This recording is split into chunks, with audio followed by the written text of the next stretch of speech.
Oi, gente. Oi, turma 101, tudo bom com vocês?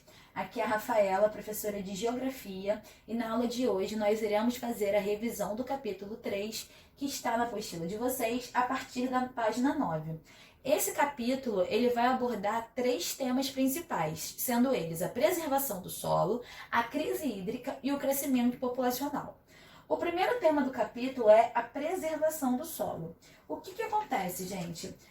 O solo ele pode ser degradado por processos de erosão, de salinização, de desertificação e pelo descarte excessivo do lixo. Dessa maneira, o solo ele precisa receber um tratamento adequado de preservação para não se tornar infértil e não desequilibrar o sistema produtivo. Nesse primeiro momento, a gente vai estudar algumas medidas que podem ser tomadas para a preservação do solo. A primeira técnica que a gente vai estudar, o primeiro tratamento de preservação, é o plantio em nível. Essa técnica, ela evita o problema da erosão, reduzindo a velocidade do escoamento, utilizando artifícios como curvas de nível e terraços. Ou seja, o plantio em nível, gente, você cria desníveis, você vai criar como se fossem degraus para fazer com que essa água escoe de uma maneira mais lenta. A segunda que a gente viu foi a rotação de culturas. A rotação de cultura, gente, vai ser a alternância de gêneros agrícolas, aproveitando assim melhor a fertilidade do solo. Por exemplo, quando a gente planta leguminosas, a gente vai ter uma fixação maior do nitrogênio. Então, o que é a rotação de culturas? Uma hora você vai plantar leguminosas, depois você pode plantar cereais, depois você pode plantar árvores frutíferas. Você vai fazer uma rotação daquilo que você está plantando de maneira a aproveitar melhor a fertilidade daquele solo. Depois a gente viu o florestamento e o reflorestamento. Solos com baixa fertilidade e alta susceptibilidade à erosão devem ser ocupados com vegetação densa e permanente, como é o caso das florestas. As florestas elas são recomendadas também para a recuperação dos solos degradados ou erodidos, bem como para a proteção de mananciais e cursos d'água. Porque, gente, essas florestas ou esse reflorestamento, as raízes dessas árvores vão ajudar exatamente a recuperar esse solo e também a proteger mananciais e cursos d'água.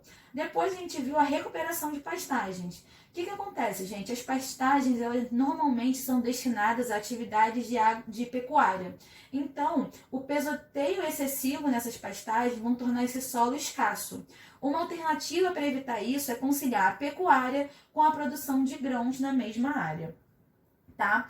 A gente também viu o plantio direto. No plantio direto, em uma única operação, uma máquina vai abrir o sulco na terra, vai colocar a semente e o adubo. Vai haver o uso de herbicidas e essa técnica ela reduz a erosão e aumenta a produtividade. O Brasil ele tem destaque na técnica de plantio direto.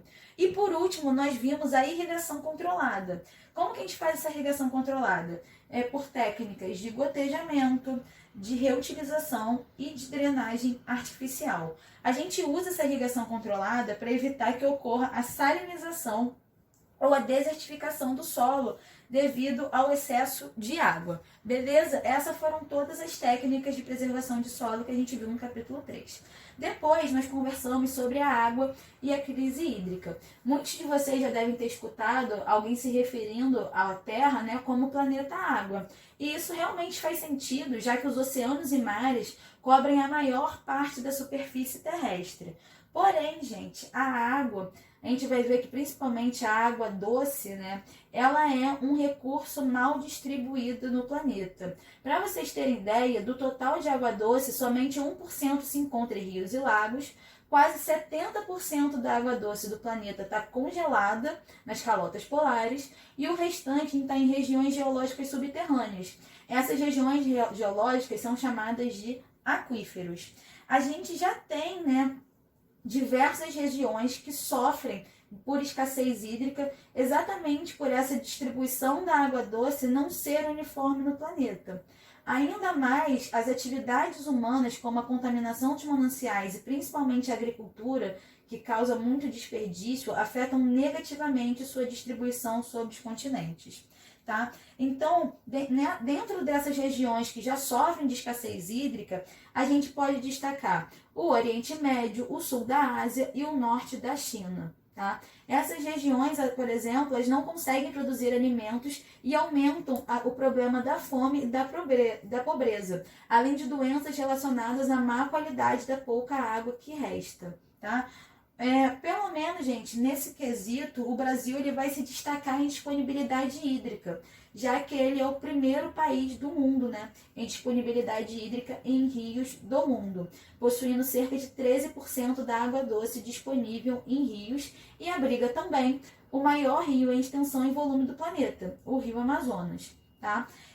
Mas isso não quer dizer, gente, que no Brasil a gente não vai ter problemas ligados a questão da água. Por exemplo, em 2014, a gente teve o atrito entre as cidades de São Paulo e Rio de Janeiro, envolvendo o uso do Rio Paraíba do Sul. O governo de São Paulo chegou a pedir autorização à então presidente Dilma Rousseff para utilizar a água do Rio Paraíba do Sul, já que o sistema cantareiro estava em estado crítico por causa da escassez de chuvas. O governo do Rio de Janeiro foi contra, já que o Rio de Janeiro já sofreu com problemas de abastecimento de água no período de estiagem, e com a possível transposição do rio, o problema se tornaria ainda mais grave. Tá, gente? Dentro ainda dessa questão da água e da crise hídrica, a gente vai ter diversos desafios, como, por exemplo, o abastecimento da indústria, a questão da agricultura, a gente tem problemas relacionados à poluição.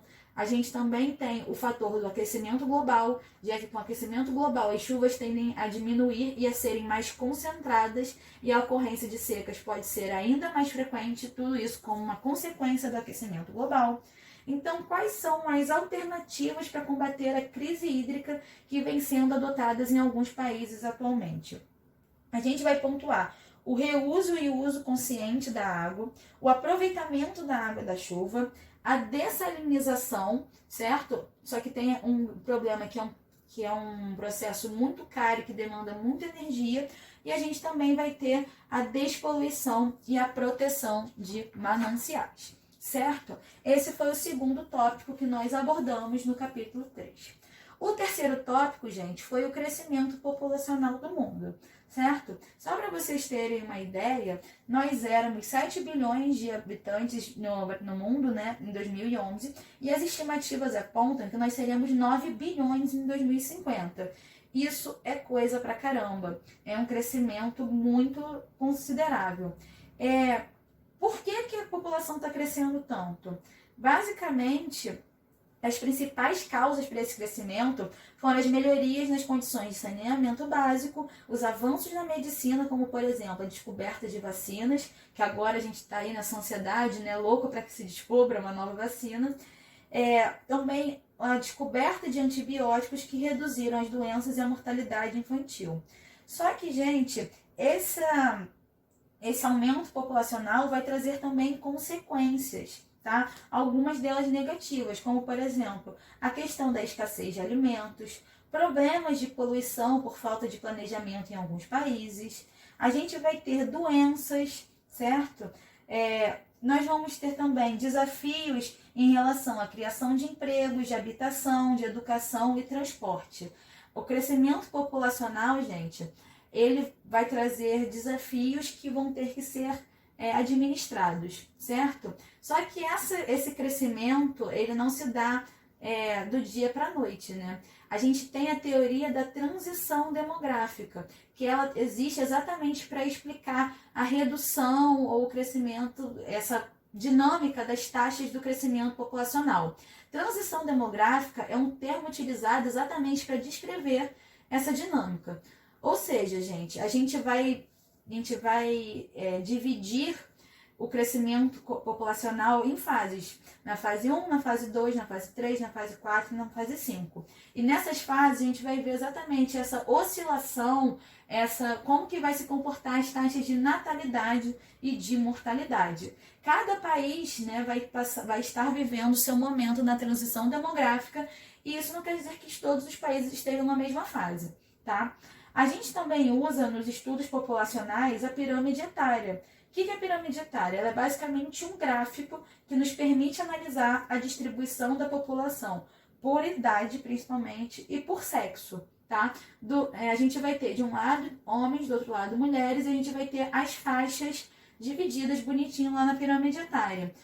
A pirâmide etária, gente, ela tem a função, principalmente, de colaborar na produção de políticas públicas para poder colaborar com esse estudo do crescimento populacional.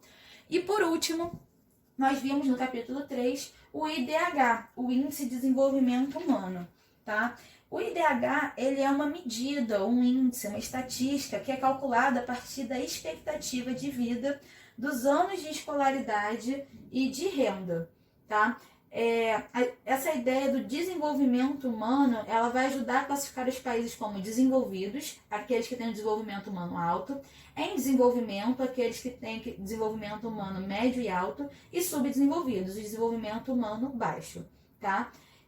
Desde 1993, a cada ano, os países membros da ONU são classificados pelo seu IDH.